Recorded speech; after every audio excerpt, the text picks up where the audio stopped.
नमः संस्कृताय। मैं मेधा एक बार फिर से आप सभी का हार्दिक स्वागत करती हूँ अपने यूट्यूब चैनल में। आरपीएससी सेकेंड ग्रेड के प्रश्न पत्र को यहाँ हम हल कर रहे हैं, जिसके अंतर्गत 2 वीडियो में कुल 100 प्रश्नों को हमने हल कर लिया है। आज इस प्रश्न पत्र का तीसरा और आखिरी भाग है, जिसमें हम बाकी के बचे हुए 50 प्रश्नों को हल करेंगे। अगर अभी तक आपने उन दोनों वीडियोज़ को नहीं देखा है तो आप इस वीडियो के नीचे डिस्क्रिप्शन बॉक्स में उसका लिंक दिया हुआ है, वहाँ से आप उन दोनों वीडियोस को देख सकते हैं। उसके बाद आप इस तीसरे भाग पर आइएगा। तो चलिए प्रारंभ करते हैं 101वें प्रश्न के साथ। ईशोपनिषद यजुर्वेदस्य कतमो अध्यायोस्ति। ईशोपनिषद यजुर्वेद का कौन सा अध्याय है? ईशोपनिषद कहो या ईशावास्योपनिषद कहो, एक ही बात है। तो विंशतितमः, अष्टाविंशतितमः, चत्वारिंशत्तमः या पंचाशत्तमः। तो इसका सही उत्तर हो जाएगा चत्वारिंशत्तमः। ईशोपनिषद यजुर्वेद का 40वां अध्याय है। इसके बाद प्रश्न नंबर 102। ईशावास्यमिदं सर्वं, फिर रिक्त स्थान, जगत्याम जगत, ये इन्वर्टेड कोमा में है, लाइन है ईशावास्योपनिषद की। इति रिक्त स्थान पूर्तिम कुरुता, इसमें रिक्त स्थान की पूर्ति करनी है। क्या आएगा रिक्त स्थान में? यत् किमपि, यत् किंच, यत् कस्यापि या येन केनापि। तो इसका सही उत्तर हो जाएगा ऑप्शन नंबर 2, यत् किंच। ईशावास्यमिदं सर्वं यत् किंच जगत्याम जगत, ये मूल पंक्ति ही है ईशावास्योपनिषद की। चलिए अब 103वां प्रश्न। ईशोपनिषदानुसारेण के जनाः अंधं तमः प्रविशन्ति। ईशोपनिषद के अनुसार कौन से लोग अंधं तमः में प्रवेश करते हैं? तो पहला ऑप्शन है ये असंभूतिम उपासते, दूसरा है ये विद्याम उपासते, तीसरा ये धर्मम उपासते, चौथा है ये सर्वम उपासते। तो इसका सही उत्तर हो जाएगा ये असंभूतिम उपासते। ईशावास्योपनिषद के अनुसार जो असंभूति की उपासना करते हैं वो लोग अंधन तमः में प्रवेश करते हैं। ये मूल में ही दिया हुआ है ये। इसके बाद प्रश्न नंबर 104। वर्ण व्यवस्थायां क्षत्रियाणाम उत्पत्ति ब्रह्मणः कस्माद् अंगात् जाता। वर्ण व्यवस्था के अनुसार क्षत्रियों की उत्पत्ति ब्रह्मणः ब्रह्मा जी के किस अंग से हुई है? ऑप्शन 1 मुखात, दूसरा है बाहो, तीसरा है पदभ्याम, चौथा है उरुभागात। तो इसका सही उत्तर हो जाएगा बाहो।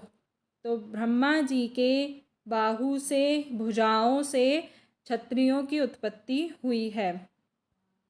इसके बाद प्रश्न नंबर 105। अतिथि पूजनम कस्मिन् यज्ञे क्रियते।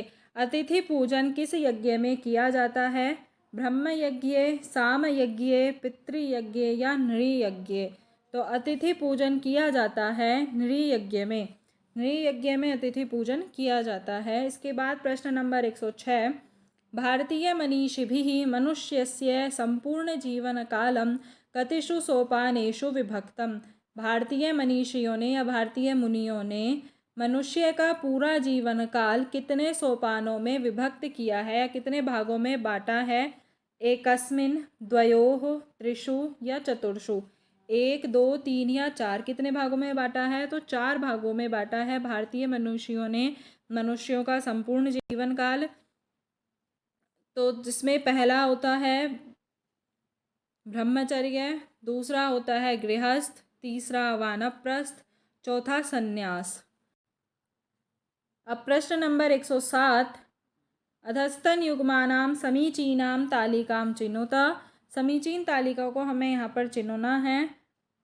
वर्ण कितने होते हैं? 4 होते हैं। तो पहले का हो जाएगा 2 या फिर होगा इसका 4। पहले का ए का चलिए हम कर देते हैं यहाँ पर। उसके बाद आश्रम, आश्रम भी होते हैं 4, संस्कार 16 और महायज्ञ 5। तो इसका डी हो जाएगा। तो हमें देखना है कि यहाँ पर ऑप्शन नंबर 2 बिल्कुल सही उत्तर इसका बैठता है, क्योंकि अगर वर्ण या तो बैठेगा 2, दूसरा ऑप्शन दिया हुआ होगा, या फिर होगा चौथा। तो पहले में दूसरा दिया हुआ नहीं है, तो इसलिए चौथा ही इसका सही उत्तर होगा, पहले का 4 अगर दूसरा दिया हुआ होता यहाँ तो दूसरा भी हो जाता। उसके बाद आश्रम कितने हैं, आश्रम भी 4 हैं तो बी का 2। सी संस्कार षोडश 16 संस्कार हैं तो सी का 1। उसके बाद महायज्ञ 5 हैं तो डी का 3। तो इसलिए ऑप्शन नंबर 2 इसका बिल्कुल सही उत्तर होगा। इसके बाद प्रश्न नंबर 108। अभी संस्कृत शिक्षण वाले प्रश्न प्रारंभ हो गए हैं। तो संस्कृत शिक्षणस्य उद्देश्यम् अस्ति, संस्कृत शिक्षण का उद्देश्य है अवबोधात्मक, ज्ञानात्मक, सृजनात्मक या उपर्युक्तम सर्वम। तो संस्कृत शिक्षण के उद्देश्य तीनों ही हैं। ये अवबोध यानी जानना, ज्ञानात्मक यानी ज्ञान कराना उस विषय का, और सृजनात्मक क्रिएटिविटी। तो ये तीनों ही संस्कृत शिक्षण के उद्देश्य हैं, इसलिए ऑप्शन नंबर 4 इसका सही उत्तर होगा। इसके बाद प्रश्न नंबर 109। संस्कृत शिक्षणोपयोगी सिद्धांतोस्ति, संस्कृत शिक्षण के लिए उपयोगी सिद्धांत है स्वाभाविकतायाः सिद्धांतः, क्रियाशीलतायाः सिद्धांतः, रुचेः सिद्धांतः या उपर्युक्ताः सर्वे। तो यहाँ भी इसका सही उत्तर उपर्युक्ताः सर्वे ही बनेगा। संस्कृत शिक्षण के लिए जो उपयोगी सिद्धांत है वो ये तीनों ही हैं, स्वाभाविकता, क्रियाशीलता और रुचि। रुचि का सिद्धांत हो, स्वाभाविकता का सिद्धांत हो और क्रियाशीलता का सिद्धांत, ये तीनों ही संस्कृत शिक्षण के लिए उपयोगी सिद्धांत हैं, इसलिए ऑप्शन नंबर 4 इसका सही उत्तर होगा। इसके बाद प्रश्न नंबर 110 का नाम शिक्षा, शिक्षा का नाम क्या है, शिक्षा क्या है। तो शिक्षा ज्ञानम अनुभवश्च, शिक्षा एकम पुस्तकम, शिक्षा एकम वस्तु, शिक्षा एकम खेलम। तो इस तरह के प्रश्न हमें ऑप्शन से भी बिल्कुल सही उत्तर हम इनके लगा सकते हैं, क्योंकि इसका सही उत्तर सिर्फ यही बनेगा कि शिक्षा ज्ञान और अनुभव है। शिक्षा सिर्फ एक पुस्तक नहीं है, एक वस्तु नहीं है और कोई खेल नहीं है, एक खेल भी नहीं है। शिक्षा ज्ञान और अनुभव दोनों ही शिक्षा होती है। अब प्रश्न नंबर 111 है, शिक्षणस्य मुख्यम उद्देश्यम किमस्ति, शिक्षण का मुख्य उद्देश्य क्या है। व्यक्तै धनदानम, आजीविकोपार्जनम, व्यक्तेः सर्वांगीण विकासः, अध्यापक निर्माणम। तो इसका सही उत्तर हो जाएगा व्यक्तेः सर्वांगीण विकासः, व्यक्ति का सर्वांगीण विकास ही शिक्षण का मुख्य उद्देश्य है। सिर्फ व्यक्ति के लिए धन देना या उसकी आजीविका का उपार्जन करने के लिए उसे बनाना या अध्यापक का निर्माण करना, ये शिक्षण के मुख्य उद्देश्य नहीं है। मुख्य उद्देश्य व्यक्ति का सर्वांगीण विकास ही है। इसके बाद प्रश्न नंबर 112 है, संस्कृत भाषा शिक्षणस्य उत्तम विधिरस्ति, संस्कृत भाषा शिक्षण की उत्तम विधि है अनुवाद विधि, लेखन विधि, परोक्ष विधि या प्रत्यक्ष विधि। तो इसका सही उत्तर हो जाएगा ऑप्शन नंबर 4, प्रत्यक्ष विधि संस्कृत भाषा शिक्षण की सबसे उत्तम विधि है। अब प्रश्न नंबर 113 है कि काव्य शिक्षणस्य प्रमुखोद्देश्यम भवति, काव्य शिक्षण का प्रमुख उद्देश्य होता है काव्य रचना कौशल विकासः, व्यवहार चातुर्यः, शब्द भंडारस्य अभिवृद्धि, चतुर्वर्ग फल प्राप्ति, उपर्युक्तम सर्वम च। तो इसका सही उत्तर हो जाएगा ऑप्शन नंबर 4 कि चतुर्वर्ग की प्राप्ति हो, और ऊपर ये जो 3 दिए हैं ये तीनों भी इसमें आ जाएंगे।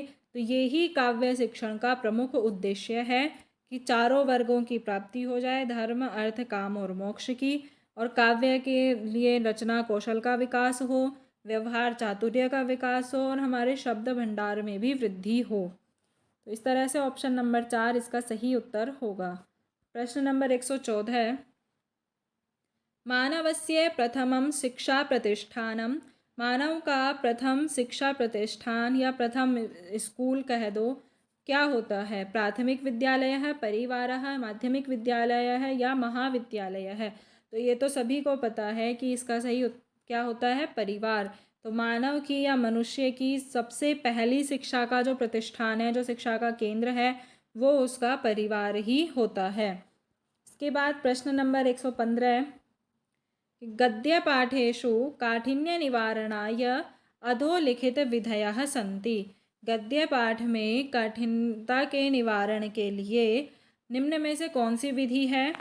दंत कथा प्रविधि, व्याख्या प्रविधि, अनुवाद प्रविधि या एते सर्वे प्रविधयः।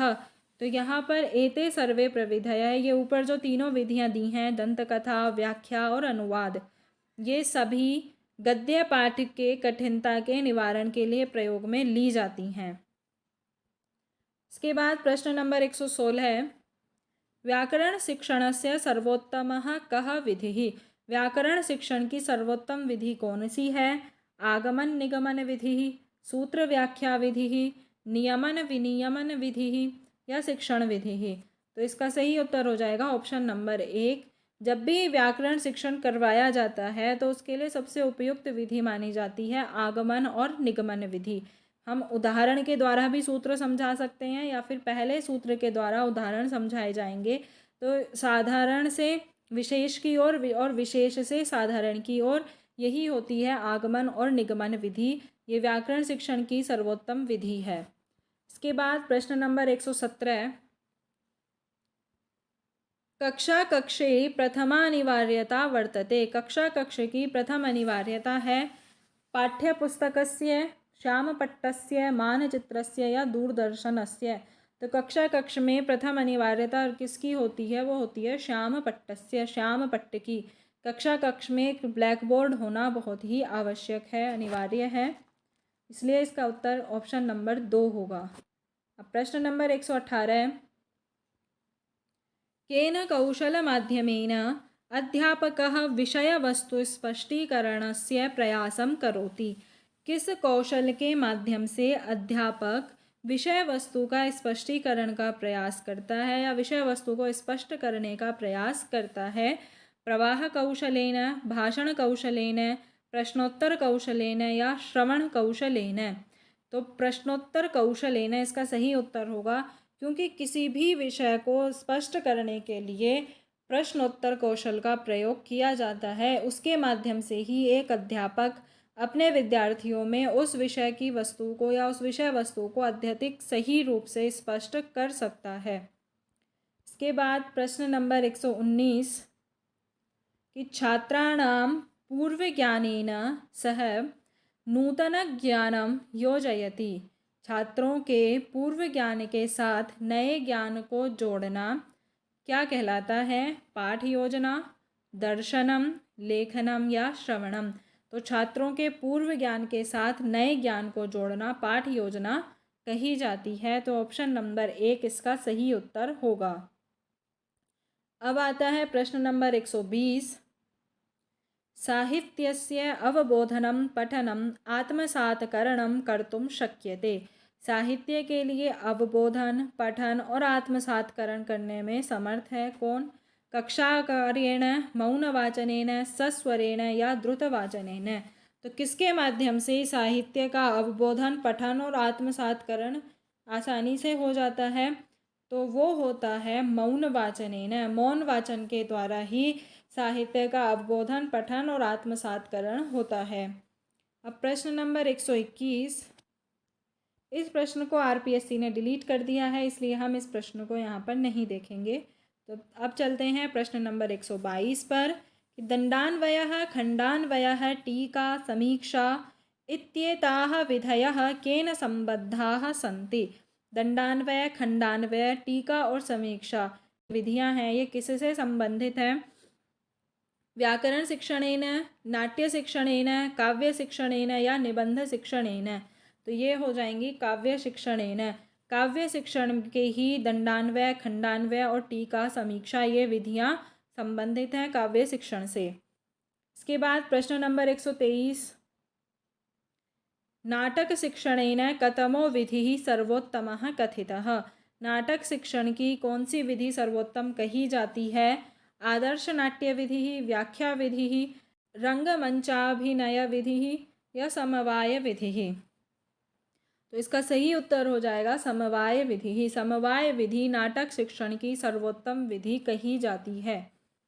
प्रश्न नंबर 124, हर्बार्ट पंचपदी कुत्र प्रयुज्यते? हर्बर्ट की पंचपदी कहाँ प्रयोग की जाती है? पाठ योजनायाम, संभाषणे, लेखने या पठने? तो इसका सही उत्तर हो जाएगा ऑप्शन नंबर 1, पाठ योजनायाम। पाठ योजना में ही हर्बर्ट की पंचपदी का प्रयोग किया जाता है। इसके बाद प्रश्न नंबर 125, कि संस्कृत भाषायां कंठस्थीकरणं कस्मिन् शिक्षणे आवश्यकम। संस्कृत भाषा में जो कंठस्थीकरण किया जाता है वो किस शिक्षण के लिए आवश्यक है? व्याकरण शिक्षणे, गद्य शिक्षणे, कथा शिक्षणे या नृत्य शिक्षणे? तो इसका सही उत्तर हो जाएगा ऑप्शन नंबर 1, व्याकरण शिक्षण। व्याकरण शिक्षण में ही कंठस्थीकरण आवश्यक होता है। इसके बाद प्रश्न नंबर 126 कि व्याकरण शिक्षणे उदाहरणात् नियम निर्धारणं कस्मिन् विधौ भवति। व्याकरण शिक्षण में उदाहरण के द्वारा या उदाहरण से नियम निर्धारण किस विधि में होता है? सूत्र विधौ, सहयोग विधौ, आगमन विधौ या परंपरागत विधौ? तो इसका सही उत्तर होगा ऑप्शन नंबर 3, आगमन विधि। आगमन विधि में ही उदाहरण से नियम का निर्धारण किया जाता है। प्रश्न नंबर 127 शिक्षक दिवसः कस्य महापुरुषस्य जन्मदिवसे आयोज्यते? ये प्रश्न बहुत ही सरल है। इसका सही उत्तर हो जाएगा option number 2, doctor Sarvepalli Radhakrishnan. और शिक्षक दिवस 5 सितंबर को मनाया जाता है। अब प्रश्न नंबर 128, अब व्याकरण के प्रश्न प्रारंभ हो गए हैं। हलन्त्यम इति सूत्रेण संज्ञा भवति। हलन्त्यम इस सूत्र से कौन सी संज्ञा होती है? आगम, आदेश, इत या भाव? तो हलन्त्यम सूत्र से होती है इत संज्ञा। प्रश्न नंबर 129 परः सन्निकर्षः इति रिक्त स्थान पूरणं कुरुत। तो परः सन्निकर्षः संहिता। तो ऑप्शन नंबर 2 इसका सही उत्तर हो जाएगा। संयोग, लोप और इत यहाँ नहीं होंगे। परः सन्निकर्षः संहिता इसका बिल्कुल सही उत्तर होगा। इसके बाद प्रश्न नंबर 130 उच्चैः इति का संज्ञा। उच्चैः ये क्या संज्ञा है? उच्चारणम, उदात्तः, नदी, घी। तो उच्चैरुदात्तम, तो ये संज्ञा है उदात्तः, उदात्त। ये भी मूल में ही है लघु सिद्धांत कौमुदी में, संज्ञा प्रकरण में। इसके बाद प्रश्न 131 अकुह विसर्जनीयानाम इत्येषमुच्चारण स्थानम अस्ति। यहाँ पर उच्चारण स्थान बताना है। अकुह विसर्जनीयानाम ओष्ठः, स्पर्शः, संवारः या कंठः? ऑप्शन नंबर 4 इसका सही उत्तर होगा। अकुह विसर्जनीयानाम कंठः। प्रश्न नंबर 132 वकारस्य उच्चारण स्थानम अस्ति। व का उच्चारण स्थान है दंतोष्ठम, कंठोष्ठम, कंठतालु या नासिका? तो वकारस्य दंतोष्ठम। तो दंतोष्ठ इसका बिल्कुल सही उत्तर हो जाएगा। अब 133वां प्रश्न आभ्यंतर प्रयत्नानि सन्ति। आभ्यंतर प्रयत्न हैं 3, 6, 5, 7। तो इसका सही उत्तर हो जाएगा ऑप्शन नंबर 3, 5। आभ्यंतर प्रयत्न 5 होते हैं। इसके बाद प्रश्न 134 तुल्यस्य प्रयत्नम इति किम। तुल्यस्य प्रयत्नम क्या है? प्लुतः, सवर्णम, वर्णम या प्रत्ययः? तो ये सूत्र ही है कि तुल्यस्य प्रयत्नम सवर्णम। इसका सही उत्तर ऑप्शन नंबर 2 होगा। प्रश्न 135 सुबन्तस्य तिङन्तस्य च संज्ञा अस्ति। पद संज्ञा, हल संज्ञा, गुण संज्ञा या योग संज्ञा? ऑप्शन नंबर 1 सही उत्तर। सुबन्तस्य तिङन्तस्य च पद संज्ञा अस्ति। सुबन्तं तिङन्तं च पद संज्ञम स्यात् सुप्तिङन्तं पदम, इस सूत्र के द्वारा। प्रश्न 136 पठत्वेकः इत्यस्य शब्दस्य संधि विच्छेदम स्यात्। तो यहाँ संधि विच्छेद क्या होगा पठत्वेकः का? पठ धन त्वेकः, पठतु धन एकः, पठत धन वेकः या पठत्व धन एकः? तो इसका सही उत्तर हो जाएगा ऑप्शन नंबर 2 पठतु धन एकः। प्रश्न 137 राजधन ऋषिः इत्यनयोः संधिपदं स्यात्। राजाऋषिः, राजर्षिः, राजर्षिः या राजर्षिः?